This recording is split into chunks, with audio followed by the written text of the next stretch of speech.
invite you to open your Bibles to Matthew chapter 5 and place your bookmark there. Matthew chapter 5. Matthew chapter 5 and place your bookmark. That's where we'll spend a majority of our time this morning in our study. Matthew chapter 5 and place your bookmark. Let's go ahead and look at this text together, shall we? Matthew chapter 5, verse 1. And seeing the multitudes, he went up on a mountain. And when he was seated, his disciples came to him. And he opened his mouth and taught them, saying, Blessed are the poor in spirit, for theirs is the kingdom of heaven. Blessed are those who mourn, for they shall be comforted. Blessed are the gentle, for they shall inherit the earth. Blessed are those who hunger and thirst for righteousness, for they shall be filled. Blessed are the merciful, for they shall obtain mercy. Blessed are the pure in heart, for they shall see God. Blessed are the peacemakers, for they shall be called sons of God. Blessed are those who are persecuted for righteousness' sake, for theirs is the kingdom of heaven. Blessed are you when they revile you and persecute you, and say all manner of evil against you falsely for my name's sake. Rejoice and be exceedingly glad, for great is your reward in heaven, for so they persecuted the prophets who were before you.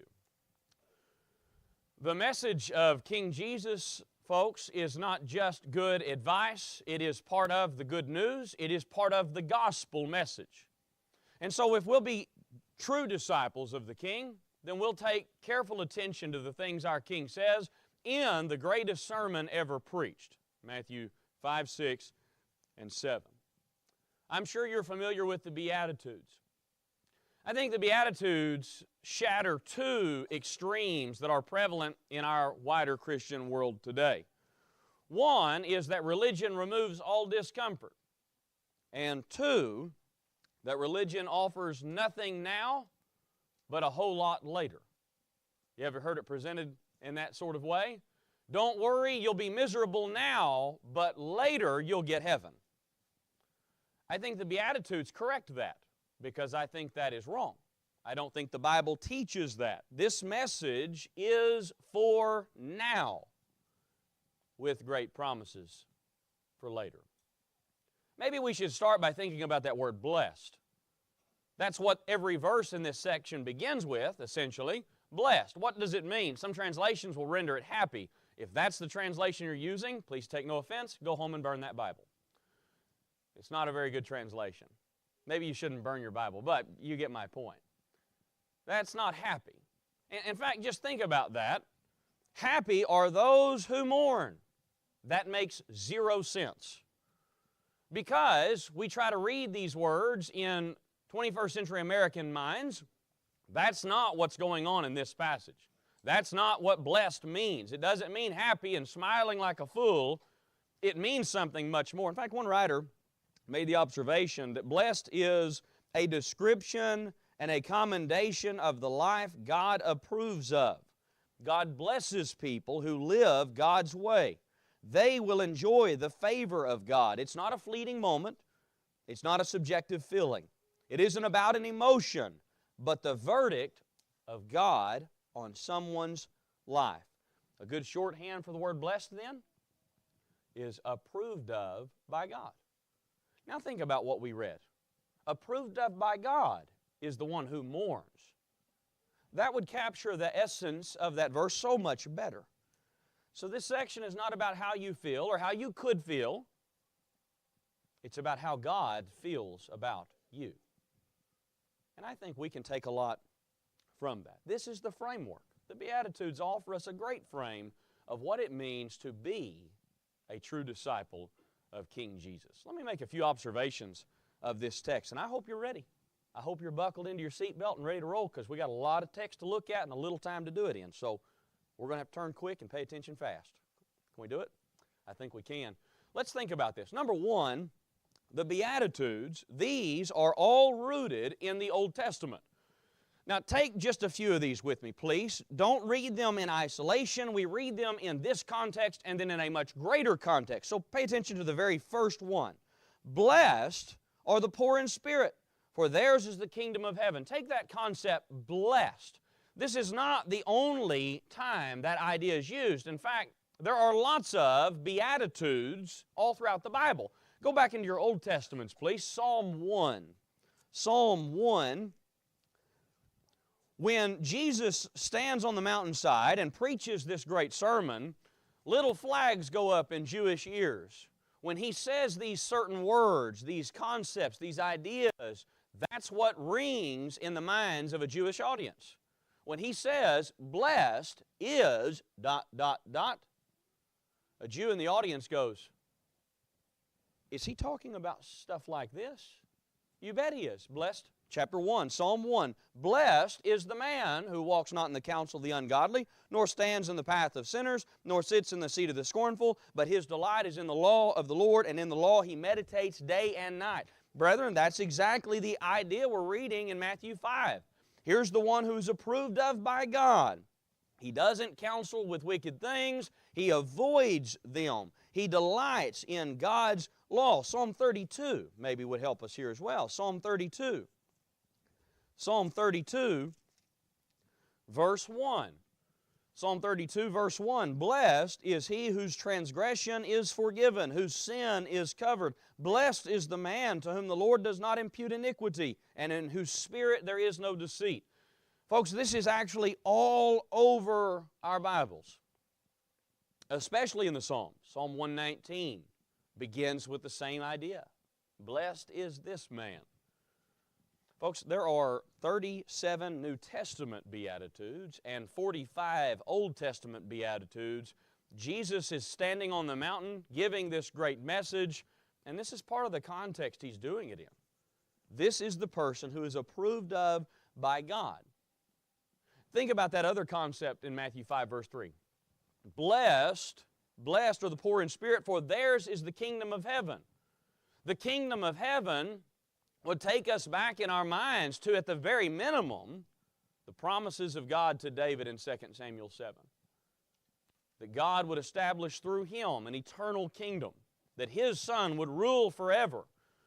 Well, folks, that's exactly what Jesus is in part promising in Matthew 5. You want to be part of that eternal kingdom, you'll be blessed of God, approved of by God. You'll live the way God desires you to live, in a way that is God-honoring, that is God-revering, that is loyal to God. We won't cover all of these, but just understand that every little clause in Matthew 5, 3 through 12, you could do this. I want to show you a couple because I think they're important to the overall discussion. Matthew 5, notice down in verse 8. Matthew 5, verse 8. Blessed are the pure in heart, for they shall see God. It's fascinating to me that that's part of the promise of the Beatitudes. This person who is approved of by God will see God. Do you remember a conversation between Moses and God? In fact, we get one of our great songs from that interaction, where Moses says, "Let me see your glory." And God tells him, "No man can see me and live." So He hides him in the cleft of the rock and passes by. And yet Jesus on the mountain message says, blessed are these people because they will see God. We get something promised to us in the Beatitudes that was never truly fulfilled in the Old Testament. And yet it's part of that Old Testament message. Blessed are those, verse 9, blessed are the peacemakers, for they shall be called sons of God. Remember back in your Old Testaments how all of the individual Israelites were called the children of God. In fact, that's what God promised to do in the Exodus, to save His children. That's what He mourns in Hosea chapter 11, verse 1. Israel, my son, who was not faithful. And yet Jesus Christ in the mountain message says, blessed are these people, for they will be sons of God. Maybe one other concept I think would be really good to notice. Stated actually twice in this passage. Verse 6, Matthew 5, verse 6, blessed are those who hunger and thirst for righteousness, for they shall be filled. And down in verse 10, blessed are those who are persecuted for righteousness' sake, for theirs is the kingdom of heaven. Listen to this passage. You don't have to turn there. You'll be familiar enough with it. The Lord is my shepherd, I shall not want. He makes me to lie down in green pastures. He leads me beside the still waters. He restores my soul. He leads me in paths of righteousness for His name's sake. Folks, what Jesus does in Matthew 5, not just in the Beatitudes, but essentially in the entire sermon, Matthew 5, 6, and 7, is He takes some of these great Old Testament promises, these great Old Testament motifs, and He says, here's where it all comes together.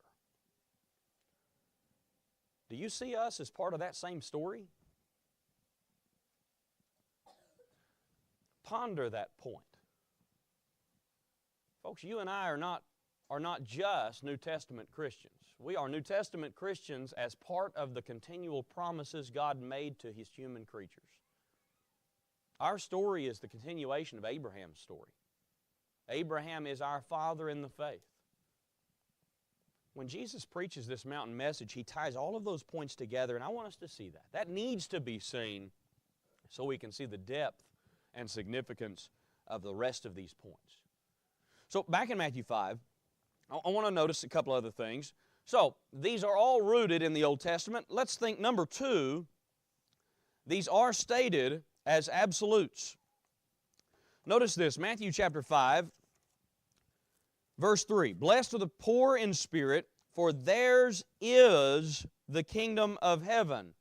Verse 5, blessed are the gentle, for they shall inherit the earth. Verse 8, blessed are the pure in heart, for they shall see God. You could go through all of these and notice this. It is not stated as a possibility. It is stated as fact. Blessed are those who mourn, they might make it. Blessed are the poor in spirit, they might be approved of by God. It is stated as absolute. Blessed is this person, they shall see God. They will be called sons of God. All of these are, without question, absolute certainty. We are blessed. We will be blessed. We have the kingdom. It's not questioned, folks. Do you think about this? We don't sing blessed assumption, assuming it's mine. We sing blessed assurance, Jesus is mine. You see the difference? Folks, our faith stands on solid ground. We serve the King faithfully, knowing our labor is not in vain, Paul would argue in 1 Corinthians 15:58. We have confidence in what our King says because of the things He did and the things He preached and the evidences He proved for it all. Folks, we can have confidence that we serve the King faithfully now. We have what He has promised. We're not guessing. We're confident and we trust. Now, if we're going to appreciate this, we are seeing the absolutes of our faith. We also need to see the negatives. So here in this passage, just kind of think about what happens later. Go down to chapter 5, verse 21. So we're Matthew 5, verse 21. If the promises are stated as absolutes, if we have certainty in those things, we need to see what's at stake. So verse 21, you've heard that it was said to those of old, you shall not murder. Whoever murders will be in danger of the judgment. But I say to you that whoever is angry with his brother without a cause will be in danger of the judgment. And whoever says to his brother, Raca, will be in danger of the council. But whoever says, you fool, will be in danger of hellfire. Notice again, he doesn't say this fella might be in danger. He doesn't say this fella could be in danger. He says this fella will be in danger. That's not the only one. Go down to verse 29.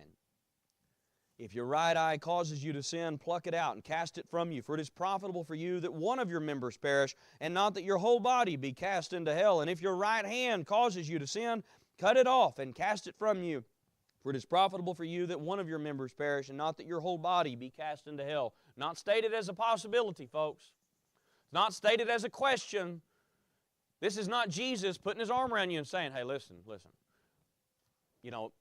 this could be bad.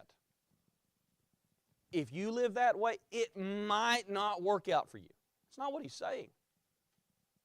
He's saying you live this way, you ignore the commandments that we are blessed by, as we sang just a moment ago, then you will be in danger of judgment. You will be in danger of hellfire. You will be cast into hell.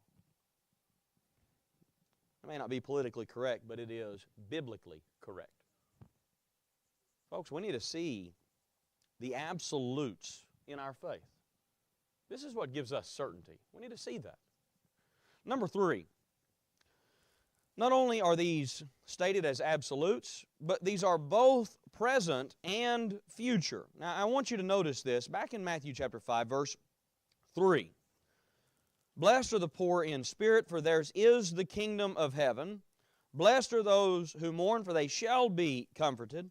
Blessed are the gentle, for they shall inherit the earth. Blessed are those who hunger and thirst for righteousness, for they shall be filled. Blessed are the merciful, for they shall obtain mercy. Blessed are the pure in heart, for they shall see God. Blessed are the peacemakers, for they shall be called sons of God. Blessed are those who are persecuted for righteousness' sake, for theirs is the kingdom of heaven.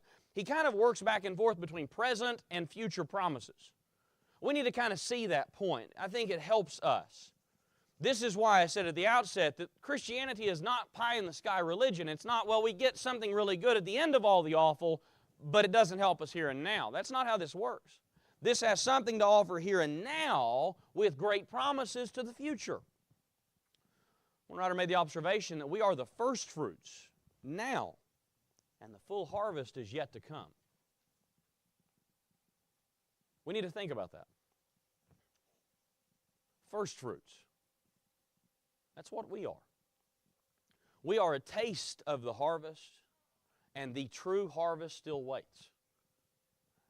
So we need to see how these things fit. Serving the King now brings reward now. You get something out of it right now. But what you have now is only a taste of what shall come. Now, we could do this with every one of these. I just want to show you a couple, because this one really stands out. Verse 9. Blessed are the peacemakers, for they shall be called sons of God. Now, the one before that, blessed are the pure in heart, for they shall see God. You notice we get to be called children of God. We get to see God. Both of those express an intimate association with God. Folks, we get to experience that now with a promise of a fuller experience of that later.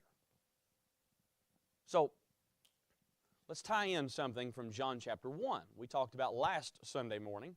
Jesus is God in the flesh. That's John's whole point in John chapter 1. Jesus is God in the flesh, that no one has seen the Father at any time, but we who have seen the only begotten of the Father have seen Him. And that's part of the point Jesus makes to Philip in John 14. Show us the Father. And Jesus says, I've been with you all this time. You've seen me. Folks, we, through the gospel, through the lens of faith, have seen God in the person of Jesus Christ. And what that is a taste of what we will one day see in eternal glory. Do I need to explain that just a little bit more? Right now, we get to experience what it means to have a relationship with God through the gospel of Jesus Christ. So in a sense, we get to see God. In a sense, in a very real sense, we are called children of God. But all this is a taste of what we will experience one day for all eternity, where we will see Him as He is and know Him as He's known, where we will behold His glory, and where we will surround His throne of grace and sing eternal praises. Folks, we get to experience elements of that now with a promise of the full experience of that later. You're going to hear me say this pretty much every single Sunday, and I'm going to say it in the next lesson. This is why Sundays are the best day of the week. I don't get to sing with my brothers and sisters in Christ for the week. I would say Wednesdays are maybe the second best day of the week. But what we get to do when we come together on Sundays, folks, is prepare us for what we will do for eternity. this is a glimpse of what we will do around the eternal throne. The blessings, then, promised by the King are for now and later, are for right now, to be enjoyed now, to be experienced now, and to long for them then. May we see that. And then let me tie in this last point, which I think really will help us put it all together. So, number 4, these are attainable. Basically, if they are not attainable, then the entire Sermon on the Mount is pretty much a wash. It's wasted time. If this is not attainable right here and now, then why do we have it? Why is it in the text? And what are we doing here right now studying it? It would be wasted effort. But because it is attainable, we continue to study it, we continue to look at it, we continue to live by it, because all of this matters. So we started in Matthew 5, go to Matthew 7. The end of this sermon, Matthew 7, and pay close attention to the words of our Savior, verse 24. So the King begins with, this is what I expect. This is what being approved of by God looks like. Look at how he ends his sermon. Verse 24 of Matthew 7. Therefore, whoever hears these sayings of mine and does them, I will liken him to a wise man who built his house on the rock. And the rain descended, the floods came, the winds blew and beat on that house, and it did not fall, for it was founded on the rock. And everyone who hears these sayings of mine and does not do them will be like a foolish man who built his house on the sand, and the rain descended, the floods came, the winds blew and beat on that house, and it fell, and great was its fall. Pay close attention to what he says. The blessed one, if we want to tie that back in with Matthew 5, is the one who hears these things and does them. And by contrast, the one who does not do these things, his fall will be great. Folks, what we read in Matthew 5, 3 through 12, are character traits that we become. And how we become these things is a simple determination of the will. You choose to be. You choose to be this person. You wake up every single day and choose to be this person. Let's look at this.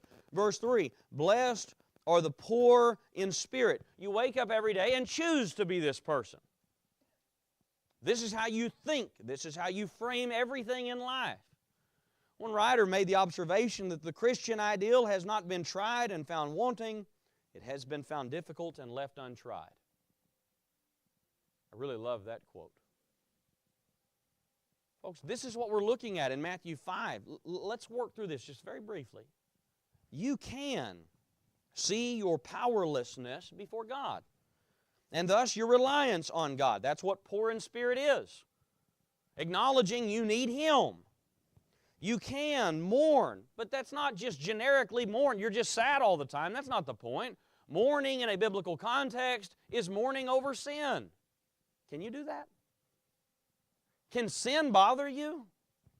Your sin, others' sin, should bother you. You can do that. In verse 5, blessed are the gentle. Some translations will say the meek. The idea of strength under control. Can you control yourself? Can you be humble? Can you be like Moses, David, or even Christ Himself, who are all three described as meek individuals, gentle individuals? In verse 6, blessed are those who hunger and thirst for righteousness. Can you search for the right way of life like a starving baker? Like it's the only thing in the world that matters. Can you do that? Can you wake up every day and do that? In verse 7, the merciful. Can you be merciful like God? In America, we love our rights. You can do anything you want, but I've got rights. You appreciate that our King Jesus Christ gave up His rights? All of them? We read that last Sunday morning in Philippians 2, verses 5 through 8. Folks, that's kind of the idea that's being described here. Can we do that? Verse 8, blessed are the pure in heart. Can we seriously cultivate in ourselves individuals where there are no impurities? That's what the idea of pure heart means. There's no impurities. There's no imperfections. You see how this is a choice. You choose to be this person, devoted fully and entirely. Verse 9, blessed are the peacemakers. You choose to be this person. An individual who brings God's peace to men and women because you have received God's peace personally. You know how many people in our world have no peace? How confused and conflicted and mixed up they are. What do you have through the gospel of Jesus Christ? Peace? Purpose? You ever wake up and think, what am I supposed to do today? I don't know very many Christians that do that, because Christians wake up every day knowing their purpose. I know what my job is today. That's the idea here, folks. Verse 10, blessed are those who are persecuted for righteousness' sake. Can you wake up every day prepared for opposition? Maybe not the same as what our forefathers of the faith experienced. But who knows what the day holds? It's a terrible shame that we buckle under such feeble pressure when our forefathers in the faith faced such severe persecution and stood their ground. Brethren, can you appreciate your role in this life here and now? That you wake up every day and choose to be this person. That's how you're blessed by God. That's how you're blessed by the King. Folks, this is not just good advice. It's funny how agnostics or atheists will read Matthews 5, 6, and 7, and a lot of them, if they're honest, will acknowledge, man, Jesus' life paradigm here, that's great advice. Even the agnostic or atheistic world can acknowledge that. Folks, it's not good advice. It is the gospel. It is good news. It is the way we live when the world is as our King wants it to be. And it does help us see that those two extremes are both wrong. That what we have is a religion that removes all discomfort. It's just great all the time. Hunky-dory. Nope. Nope, it's not. And if you don't know what hunky-dory means, see me after the lesson. But the other extreme that is so equally false is religion offers nothing here and now. Your life stinks and it's always going to stink, but don't worry, there's heaven after you die. Nope, that is not what our King offers. The message of our King is for right now, with a great promise still yet to come. Not about being happy. It is about being approved of by God. May we be the people our King desires us to be. May we live every day to His glory